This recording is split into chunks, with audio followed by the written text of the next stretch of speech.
Hey, good morning. Dr. Vuong here. I want to give you the latest on the coronavirus update. It's March 16th and how it's going to affect your weight loss surgery. Specifically today, I want to talk about what to do if you catch it and how it's transmitted, etc. So please feel free. Please share this broadcast. It's super important. If you're watching this on the replay, #replay, you can fast forward to about the 2-minute mark. I'll get started. I know I'm touching my face. I have allergies. You don't need to panic. Because the whole touching your face thing only makes sense in the context I'm about to tell you, because it's a contact transmission in that case. You know, my hands are clean. I just washed them. I just shaved. So for me to sit here and touch my face, there's no coronavirus on my face, on my hands. So it's okay for me to mess with my allergies. And we'll talk about that in a little bit. So you don't have to panic. Like, people are going around acting like you can't ever touch your face, and that's just not true. So this is super important. I'm going to not say my hellos except to Bob Strobel, how are you doing?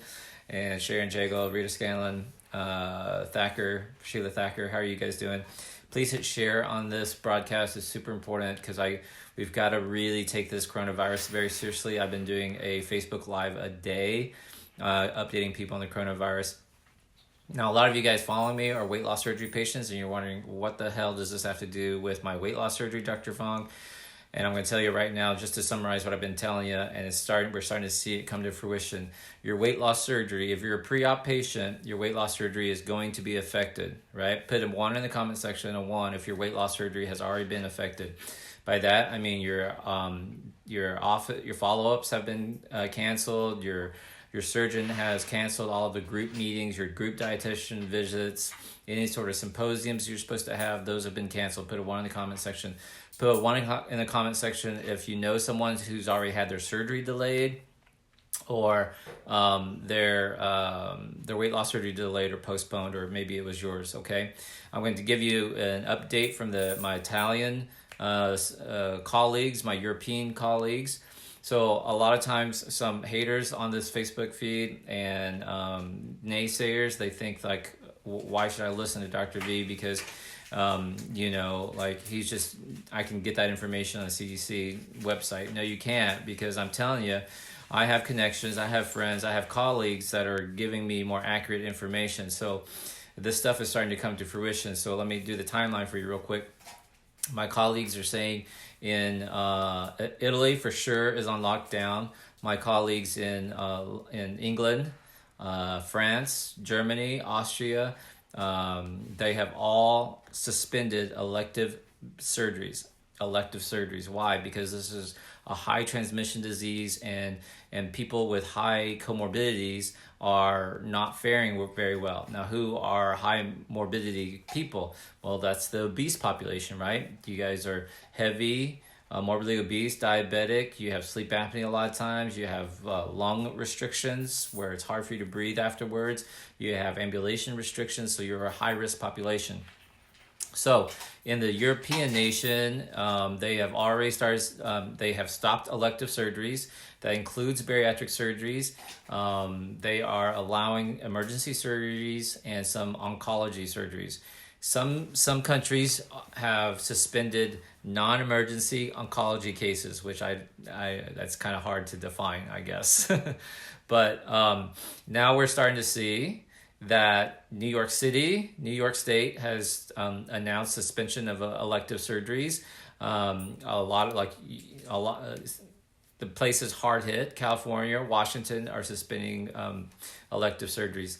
So most of you guys who are following me are weight loss surgery patients. I'm telling you, if it hasn't hit you yet, it's about to.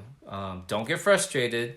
Don't panic. Don't say, well, I've been fucking doing this for a year, and so, oh my God, it's a sign from God. I'm not ever supposed to have surgery, so let me just eat a bunch of junk food. No, this is the time you got to boost your immune system. You got to be smart. You got to give your body nutrients so it can fight this coronavirus, okay? Which leads me to topic 2. If you have friends or loved ones who are still like, I have a strong immune system, I never get sick, this is way overblown, this is political hype, this is media hype, just go ahead and just give them one of these for me, because they don't understand point number 2, which is nobody's immune to this disease. Coronavirus, novel means new virus. So everybody who comes into contact with this virus is going to get sick, including Dr. V, who has a very strong immune system. I've taken care of thousands of sick people, and for the last 10 years, I've only gotten the seasonal flu one time, and that was, and I never take the flu shot. So if you've had the flu shot, this will not protect you from coronavirus. If you had a vaccination, a pneumonia vaccination, this will not protect you from the coronavirus. So don't be foolish, okay?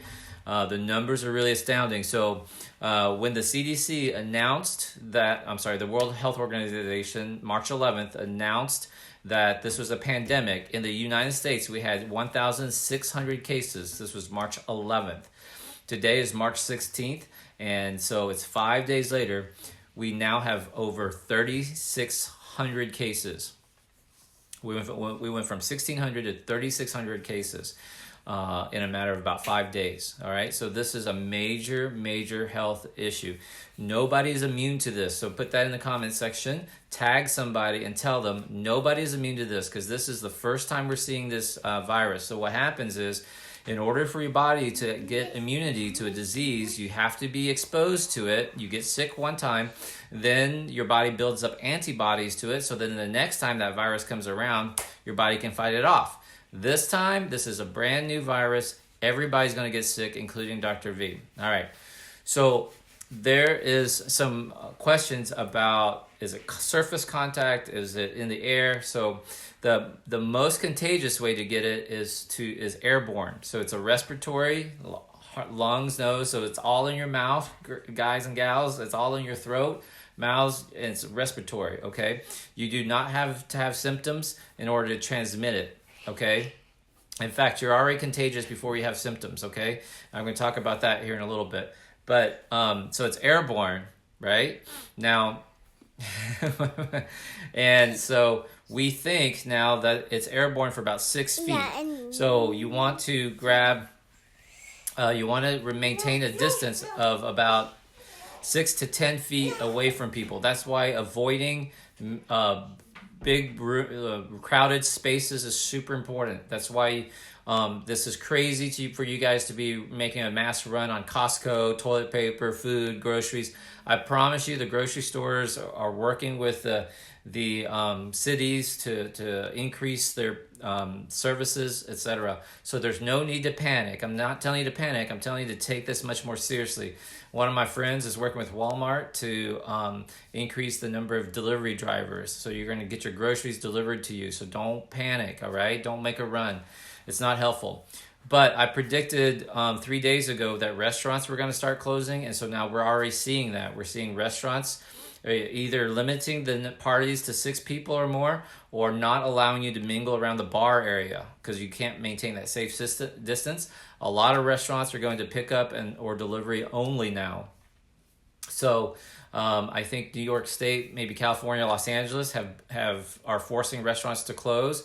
This is really going to be problematic for our economy as a business owner, right? So put a 2 in the comment section if your business has already been affected by this. And I'm only talking, we'll talk about business later, but this is going to be an economic nightmare. But let's keep y'all healthy, all right? So everyone's going to get sick. You're going to get sick because no one has immunity to this. So don't believe any of these memes that says, hey, if you drank Boone's Hill, if you drank Strawberry Farm, when you're a little kid, you're immune to coronavirus. I drank a shit ton of Boone's, and let me tell you, I'm gonna get sick from this. If you ever drank from the garden hose, have you seen this meme? If you've ever drank from the garden hose, you're immune to coronavirus. That's not true. Everybody's gonna get sick. If you ever sucked on a wash rag when you're a little kid, which is what I did that too, you're not immune. Don't believe these memes. They're not true. Everybody's gonna get sick. All right. So it's airborne, so you want to maintain for about 6 feet. You want to maintain that distance. Now, what's the deal about washing your hands, not touching your face, Dr. Vuong? So it also survives on surfaces. When we think anywhere from 4 to 6 hours on the surface. The type of surface probably matters too. Wood, marble, metal, but it doesn't really matter. It's going to survive on surfaces. So here's the face touching thing. So what the concern is if you are out in public and you touch a handrail, you're at a restaurant, you touch the table surface, you're at your doctor's office, and you pick up a magazine that was held by someone else before you. Now you have contact, right, with the virus, with the coronavirus. The fact that it's on your hands doesn't matter until you do what? Start touching your face. So if the coronavirus is on your hands and you touch your face, now you're gonna catch it. Or you shake hands with somebody, or you grab someone's face and you kiss them, and that's how you're gonna get transmission. Okay. And that's why you're seeing restaurants wiping down their tables after every customer. They're doing, they're sanitizing it much more seriously. You probably see that in restaurants now. Not restaurants, grocery stores, regular stores are trying to wipe down all of their surfaces now. But just know that the virus will be dead, we think, in 4 to 6 hours just sitting on the contact surface. We also know that this virus is susceptible to light, sunlight, and heat. So it doesn't like hot surfaces. I had a friend ask me yesterday that he's in Florida, and he's had some people swimming in a swimming pool, and he goes, is it safe for me to go into the swimming pool? Like, yes, you can go in the swimming pool. The virus will not survive in chlorine environment, all right? So that's a good thing, and we hope that because it's temperature sensitive, that when the warmer temperatures get here, that it will really help us out, right? But you guys in the northern climates, like Canada, you're screwed. You're screwed a little bit longer. Now, the weird thing is, like, we have cases in Australia. So right now, we're heading into summer, but you guys are heading into winter. So you're in your hottest months, and you guys had cases, right?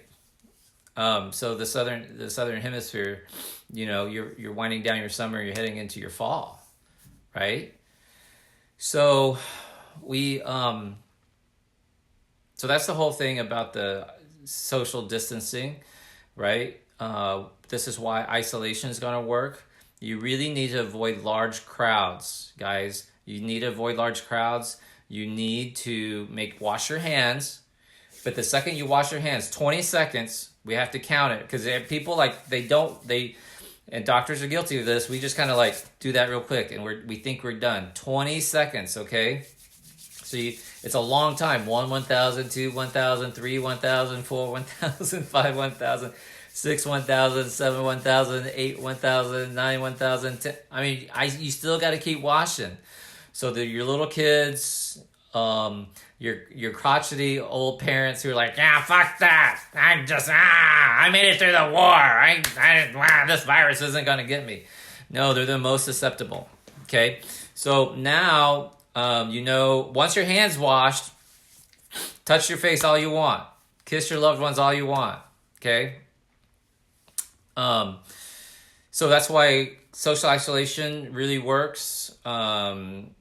And we need to be much more vigilant about this. So if you have a friend or loved one who thinks we are way overhyping this, way overblowing this, it's not true. We're going to be lucky if we keep this virus under 100,000 deaths, y'all.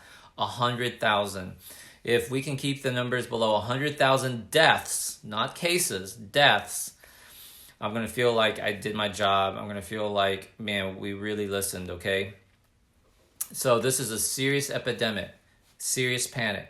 All right, now let me talk about transmission real quick with the young kids, because a lot of flippant fuckers out there are like, this is an old person's disease. No, it's not.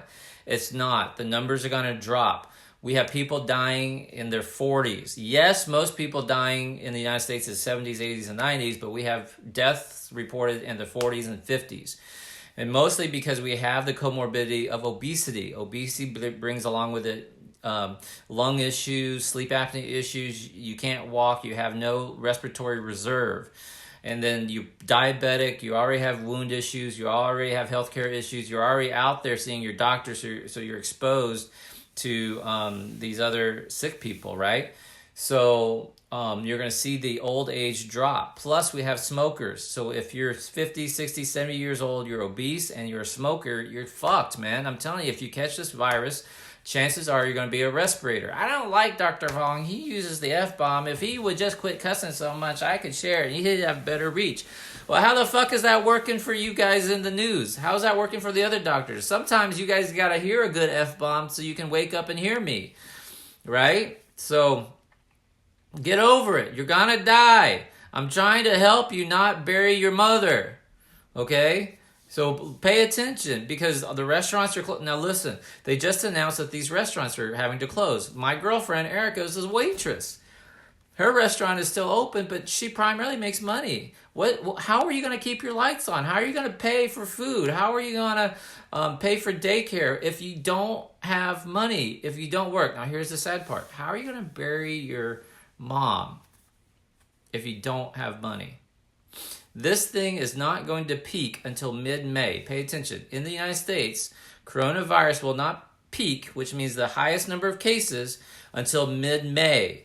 This is not going to blow over in 2 weeks. If the cases are still increasing, do you think your schools are going to let your kids back in? No. Do you think the schools are going to let your kids back in April? No. They're going to extend this as long as the cases are going up until it peaks. That's what peaks mean. The highest number of cases is going to be mid-May. And then it will start tapering down. Now, pay attention now. Because it's peaking in mid-May, all right, and we think 10% of the people are going to need hospitalization. 10% are going to need hospitalization. Of those 10%, 60% of those in the hospital, 60% in the hospital, we're going to need to be on ventilators and respirators. This is frightening. If you're on a ventilator or respirator, it takes about 2 weeks to get off. So now you're talking about the end of May. Once you're on a respirator for this coronavirus, it is showing that it takes about 2 weeks to get off of the respirator, of the ventilator. Are y'all waking the fuck up yet? So you're gonna you're gonna sit there and watch Uncle, who smoked 2 packs of Camels a day for the last 30 years and won't listen to anybody, and went out to the bar to drink with his buddies. Now he's been on the respirator for 2 weeks. So now you're gonna go from mid-May to end of May. So which means even though we hit the peak and the numbers are coming down, we have this huge number of people on respirators and hospitalized, and they're going to die. So 3% of those people are going to die, which means what? You're going to start seeing the number of deaths go up when? In July. So all these fuckers who are posting memes saying, there's only been 60 deaths. Like the last week, they were like, there have only been 40 deaths in the United States. What's the big deal? Today, there have been 66 deaths already. So we've gone from 40 deaths to 66 deaths in a matter of like 4 days. It's going to exponentially increase. And people are going to go, but the influenza kills 15,000, 18,000 people. Well, fine. What if it's your mom or your dad? It's not so funny when it's your mom or dad. All right? So the numbers of deaths are going to increase in July. And then now you're going to have to bury them. But you have not been working for the last 3 months. Restaurants have been closed. You haven't had any customers in your store. You're having to close down. You're having to lay people off. Your school district's been closed. The school district can't pay for you. They're going to, without pay.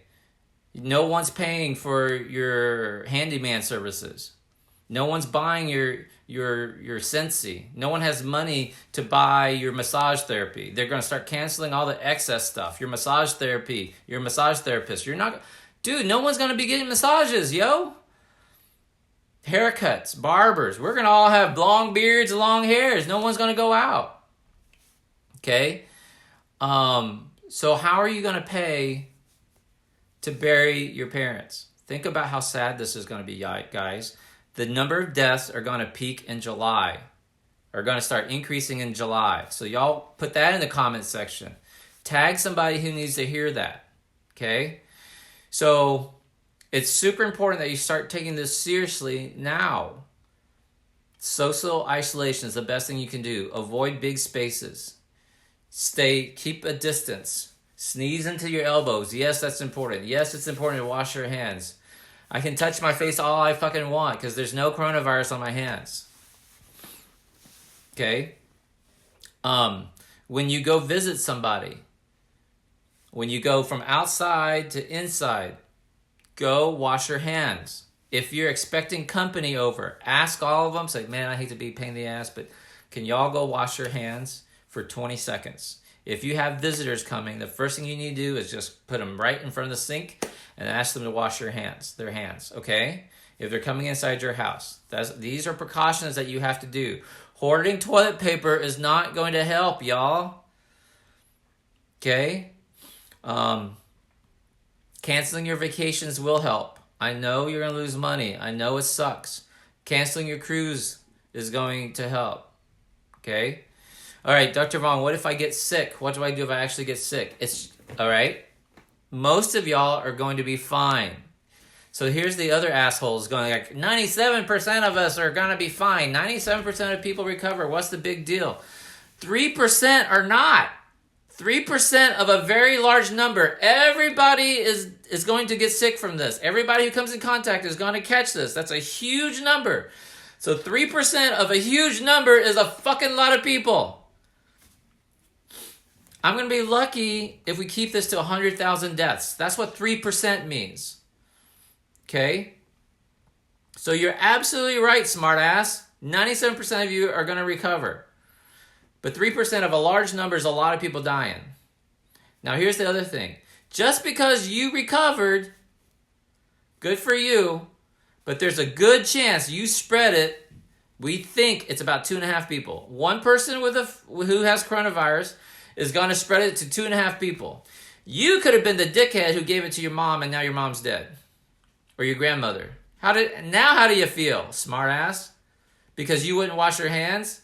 Because you think that everybody's overhyping? Because you're going to go out and be like a big shot? You could have been the person who gave it to your uncle or your aunt. One infected person, we think, spreads it to 2.5 people. Who's the half person? Okay, so we're all at risk. Now, there's an interesting new graph that came out. Italian data versus South Korean data. Italian data shows they only tested people who had symptoms. If you had symptoms. And you're absolutely right. If you had symptoms, the disease is more prevalent in the older populations, 50s, 60s, 70s, 80s. South Korea, they tested everybody. They said, we don't fucking care. If you are South Korean, we're testing you. So they tested everybody. And what did we find? Of all the positives, there was a huge spike in the 20-year-old population, the 20s. If you were in the 20s in South Korea, there was a huge spike of people testing positive without symptoms. What does this tell us? That means a lot of 20-year-olds and 30-year-olds are infectious, but they don't have symptoms. Does that make sense what I'm telling you? So you can sit there and say, man, this is just a flu. It's just a harder version of the flu. You're infected, and you're passing it on without knowing it. So I'm going to tell you, you arrogant 20-year-old, 30-year-olds who think you're young and invincible, and you're mad that your concert's been canceled, you're mad that the NBA season has been canceled, you're the reason grandma's going to die. I know that's harsh. You know I love you, but I'm trying to say it in a way that you will understand. Does that make sense? Because y'all give me some hearts. If you feel the pain Dr. Vuong is trying to transmit to you guys, your 20 and 30-year-old sons and daughters are going to be the vector that gives it to grandmother. Does that make sense? Your 20 and 30-year-old college students, waiters, waitresses who look healthy, who are going to be healthy, who are going to recover from this, they're the ones that are going to pass it on. Because here's the truth. We don't have enough testing kits to test everybody. We can't be like South Korea. We are going to be more like Italy. I don't care what Donald Trump says. No, everybody cannot have a coronavirus test just because you want it. We don't have enough tests. We don't have the manpower. We don't have enough labs. We don't have enough lab techs to read the test. Okay? So I'm going to tell you, you arrogant 20, 30, 35-year-old people posting your stupid memes. You're the ones who especially need to be isolated because you guys are the most infectious without symptoms. Does that make sense? I know you think I'm a jerk, but I'm trying to say it in a way that it will shake you up.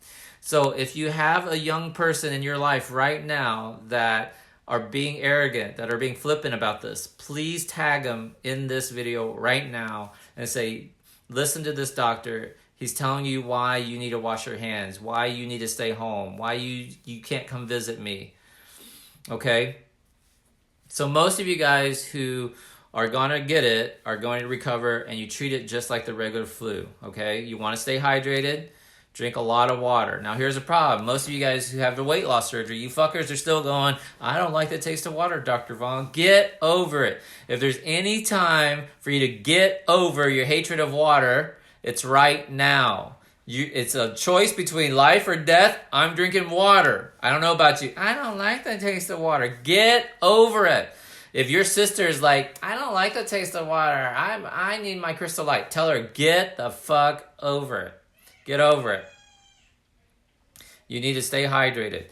So, broth would be great.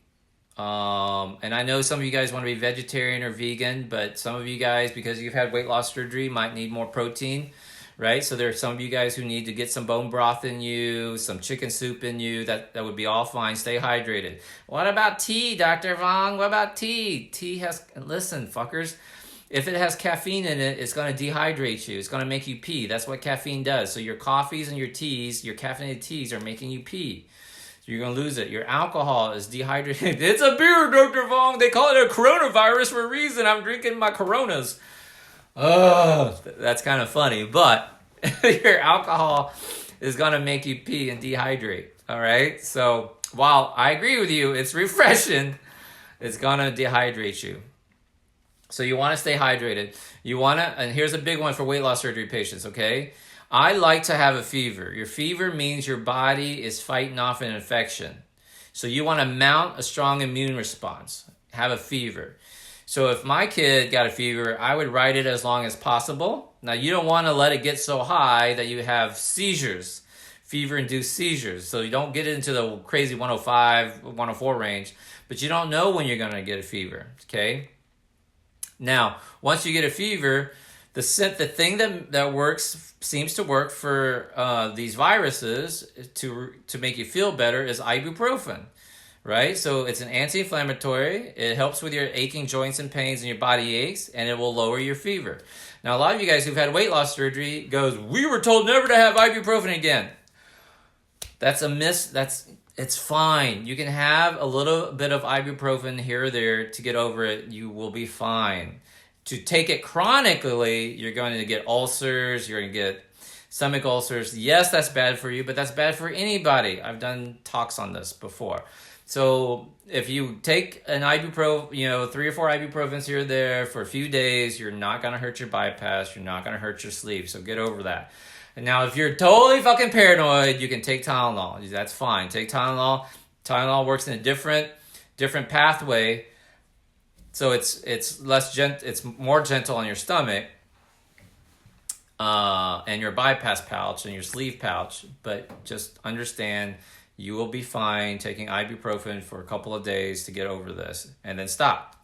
It's the people who take ibuprofen for chronic joint pains because they're fat and they've taken it for years and years and years, or months and months and months. That's the issue. But to take it for a few days will not hurt you, okay? So it is what's called supportive care is what you need. Now, some people think, well, I've had weight loss surgery, I've had a gastric bypass, I have a duodenal switch. Am I at more risk? Well, not if you're still fat, if you're still obese, you're at risk because of your obesity.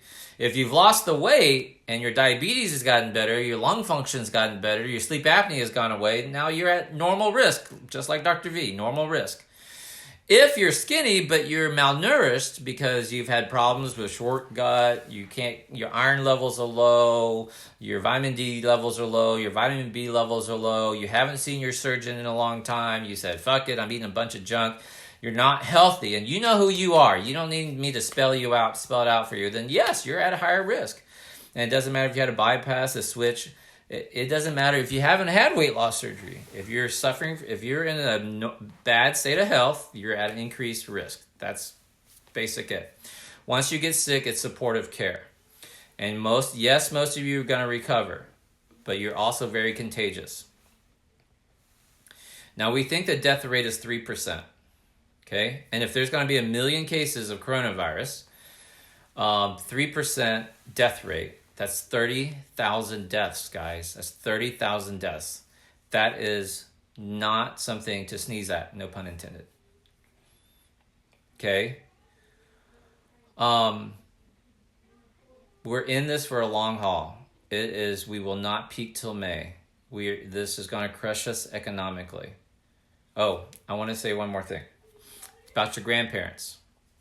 When we get older, as we get older, our bodies do not have as strong of an immune response. That's why they're more susceptible, which means you don't mount a fever.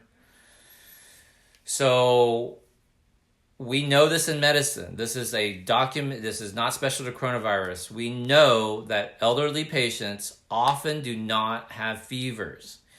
So grandma, have you noticed this? Grandma will say, I'm cold, mija, I'm cold. And so her body temperature might be 97, 98, low end. So for her, a fever might be 100. So if you're elderly and you know that normally you run 97 and now you're 100, that's a fever. So you have to be more suspicious if you're older, if you're around the elderly. Okay? So what you want to do is then be more suspicious of the elderly. Especially if you start having difficulty breathing. Remember, this is a respiratory illness, breathe in.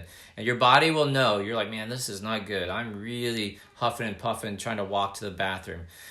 You need to call your doctor. You need to not wait, especially if you start having respiratory symptoms. And they will probably tell you to go to the hospital because they're not going to be equipped to handle you.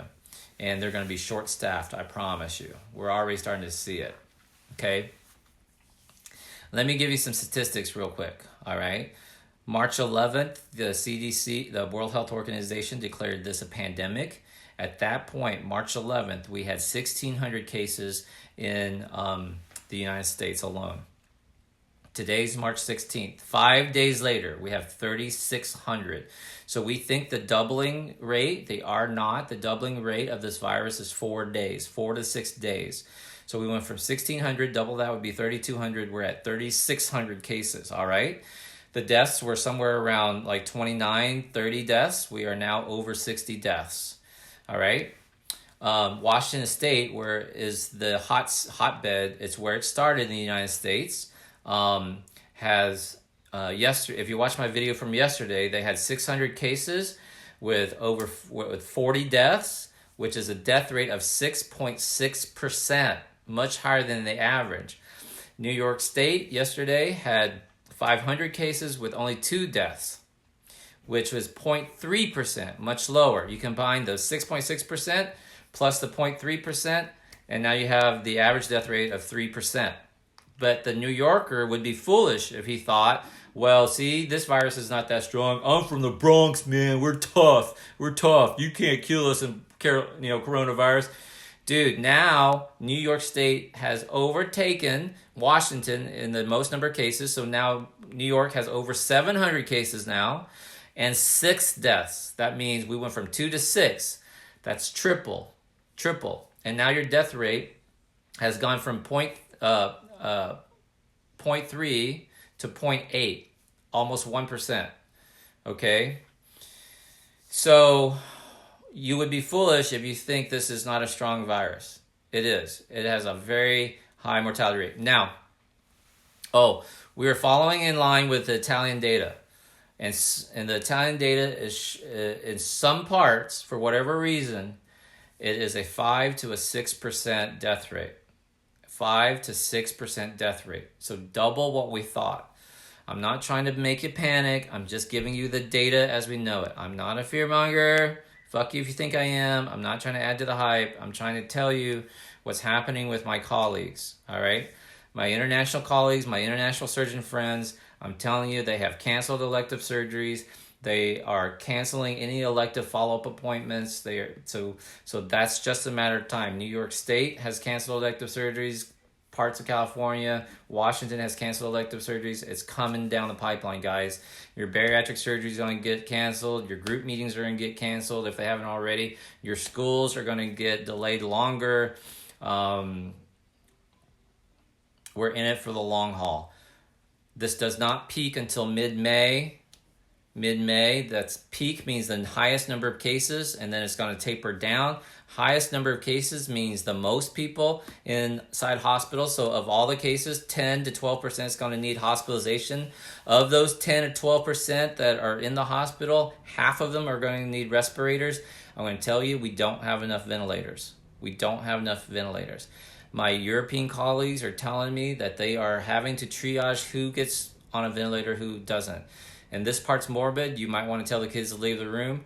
But if you're older, you're 80, 90 years old, you're frail, you're less likely that you're going to get put on a respirator.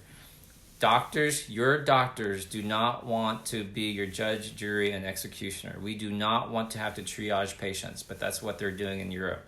We're having to decide between who lives and who dies. It's like a mass casualty. It's like what happened in New York in 9/11. It's like what happened last year at the Las Vegas shooting.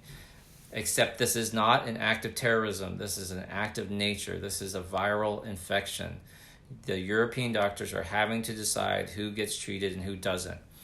Of those people who get on respirators, a certain number of them are going to need to be on dialysis because your organs are going to shut down and they're going to have to dialyze you. We don't have enough dialysis machines. And then lastly, remember, the coronavirus is +1. This is in addition to the heavy load that you already have. We will still have traumas. We will still have car wrecks. We still have cancer care. We still have hot gallbladders. We still have appendixes. We still have all the other reasons that people go to the hospital.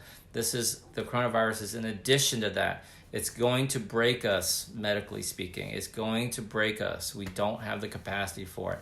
It is urgent and upon you guys right now that you start taking this virus much more seriously. Start washing your hands. Stop posting stupid memes. Stop comparing this to regular flu. Stop comparing this. Some idiot friend of mine compared this to abortion, and I really almost lost it. I really did. Very upset with him. Stop comparing this to car wrecks. Stop comparing this to gun violence. Don't use this to promote your agenda. We are too early in this to see the real numbers. I'm telling you, this is going to be really painful. So it peaks in mid-May, which means most of the people, that's the most number of cases, the most number of people in the hospital in mid-May, most number of people on ventilators in mid-May. Our entire system is going to be stretched in mid-May. The average duration is 2 weeks. And death occurs somewhere between the first and second week when you're on the respirator. Most deaths will occur this is what the European doctors are telling me, between the first and second week. That's when people on the ventilators die. So what will happen? End of May, beginning of July, the numbers of deaths are going to skyrocket. So the deaths are going to come in July, not now. So anybody who says, what's the big deal? There's only 60 deaths. There's only 70 deaths. There's only 100 deaths in America. Tell them the deaths are coming in July. The burial is coming in August. And you can't bury your grandmother because you've been out of work for 3 months. Trust me. And then you're going to say, I'll just do a GoFundMe. Who's going to fund you? Nobody's going to have money. Nobody's going to have money. Okay? You got to take this very, very seriously. The deaths will be piling up in June and July. We'll start seeing the really big uptick in June. It'll peak in July, if that makes sense. So it's always like a lag time. You see these lag time curves, all right? And this is what's happening in Europe. This is how I know this. So get prepared, all right? I love you guys very much. If this has been helpful, please hit share. Please tag somebody. I'm not trying to add to the fear. I'm trying to give you serious information from a no bullshit surgeon, me, who has friends on the front lines who are treating people in Europe who are 2 weeks ahead of us. All right. This week, you're going to start to see the numbers really get bad. You're going to start seeing what's going to happen in the stock market. It's going to tank. It's going to be really, really painful. Thank you for sharing, everyone who's shared. I appreciate y'all very much. I got to run. Be safe. Love y'all. Bye.